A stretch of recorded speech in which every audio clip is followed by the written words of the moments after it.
2024 का exam form कौन नहीं भर पाएगा? किसे भरने की अनुमति दी गई है? आखिर एलिजिबिलिटी क्या है? आपको कौन सी चीजें आने वाले 1 महीने में कर लेनी है ताकि 2024 का एग्जाम फॉर्म आप मिस ना करें? चलिए जानते हैं पूरी डिटेल। लेकिन उससे पहले अगर आप हमारे चैनल के साथ आप नहीं जुड़े हैं, प्लीज सब्सक्राइब जरूर कर लेना, नोटिफिकेशन बेल जरूर प्रेस कर लेना सारी अपडेट्स के लिए। तो चलिए एक एक करके सारी अपडेट जानते हैं। 2024 का एग्जाम फॉर्म भरने के लिए इग्नू की तरफ से गाइडलाइन जारी हो चुकी है। आपका एग्जाम फॉर्म मार्च के पहले सप्ताह पे रिलीज हो जाएगा और एग्जामिनेशन भी आपकी टाइम पे शुरू हो जाएगी, जैसे कि हमेशा से हर साल होते आया है। लेकिन बात करते हैं कि कौन से स्टूडेंट एलिजिबल होंगे।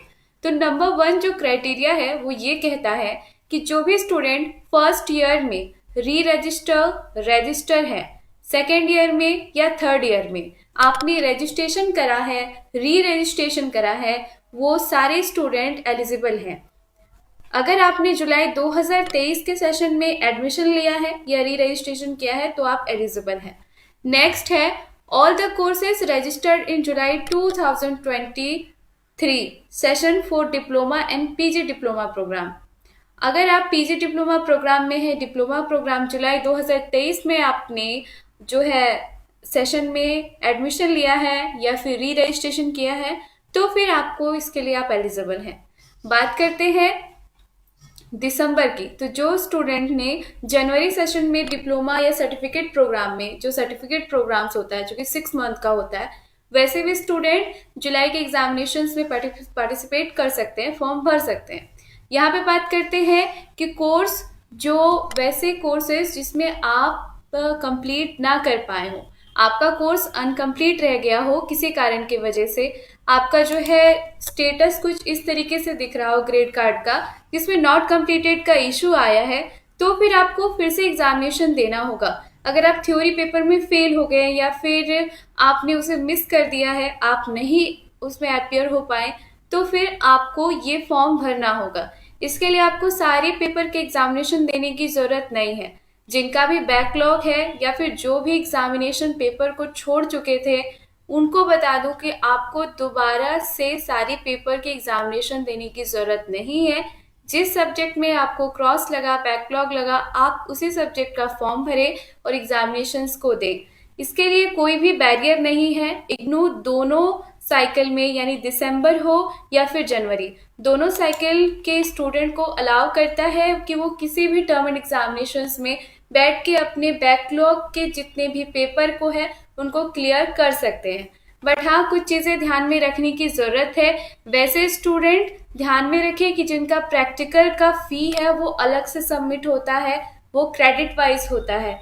जैसे कि अगर आपका 4 क्रेडिट है तो आपको 300 रुपये लगेंगे। अगर आपका more than above than 4 credit है प्रैक्टिकल तो आपको 500 रुपये पर कोर्स के हिसाब से लगेगा। प्रोजेक्ट्स की भी फीस अलग से ली जा रही है। उसके लिए अगर 4 क्रेडिट है तो आपको 300 और 4 क्रेडिट से ज़्यादा है तो 500 पर कोर्स के हिसाब से देना होगा। वैसे एग्जामिनेशन की थ्योरी पेपर की नॉर्मल फ़ी 200 रुपये होती है और आपकी प्रैक्टिकल के अलग से ली जाती है। तो ये सारी चीज़ें जो डिटेल थी वो मैंने बताया। कुछ और इम्पोर्टेंट चीज़ें हैं। लेट फी आपको 1100 रुपये लगेंगे। वो किसी भी सेशन के कोई भी स्टूडेंट हो उन सबको ये लगेगा। अगर आप लेट फी यानी समय के बाद, लेट होने के बाद आप अपना फॉर्म भरते हैं। रजिस्ट्रेशन के बारे में बात करूं तो यहाँ पे आपको कहा गया है कि फॉर्म उन्हीं को भरने दिया जाएगा, एग्जामिनेशन वही दे सकते हैं जिनका रजिस्ट्रेशन वैलिड हो। अगर आपका रजिस्ट्रेशन वैलिड नहीं है तो फिर आप एग्जामिनेशन फॉर्म नहीं दे पाएंगे। री रजिस्ट्रेशन की जो प्रक्रिया है वो अभी भी इग्नू में चल रही है, इस बात को ध्यान से ज़रूर देखिए। जनवरी सेशन वाले प्लीज़ री रजिस्ट्रेशन कर ले। री रजिस्ट्रेशन क्या होता है, थोड़ा इसके बारे में जानते हैं। री रजिस्ट्रेशन वो होता है जिसके लिए आने वाले सेशन में, सेकेंड ईयर या थर्ड ईयर में, आप उन कोर्सेज के रिगार्डिंग एग्जामिनेशन फॉर्म भरोगे। जैसे कि ये है आपका कोर्स रजिस्ट्रेशन डिटेल, जो आपकी आईडी पे इसी तरीके से रिफ्लेक्ट होता है, जहाँ पे आपको 2 चीज़ें देखने को मिलती हैं। जिस सेशन का आपने रजिस्ट्रेशन कराया है, कौन से सब्जेक्ट को चूज किया है, इलेक्टिव और कंपलसरी, यहाँ पे 2 कलर आपको दिए जाते हैं। जो कोर्स आपका इलेक्टिव है वो ग्रीन कलर से होगा और कंपलसरी के लिए ब्लू कलर दिया गया है। आगे ये सारी डिटेल आपको चेक करनी है और इसी के रिगार्डिंग जो है आप अपनी फॉर्म को भरेंगे। अगर आपने गलती से री रजिस्ट्रेशन गलत कर लिया है तो आपको फिर से उसे ठीक कराने के लिए अप्लाई करना पड़ेगा, इसलिए केयरफुल होइए। री रजिस्ट्रेशन बहुत ज़रूरी है। 29 फरवरी तक लास्ट डेट है, प्लीज़ आप री रजिस्ट्रेशन करवा लें जो भी स्टूडेंट जनवरी सेशन के हैं।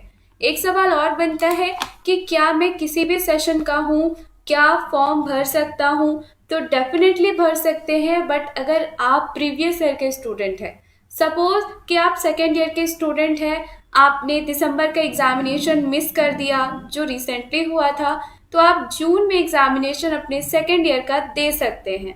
बट जो फ्रेशर स्टूडेंट है, जो न्यू है, तो उनके लिए अपने ही सेशन में आप फॉर्म को भरें और एग्जामिनेशन दें।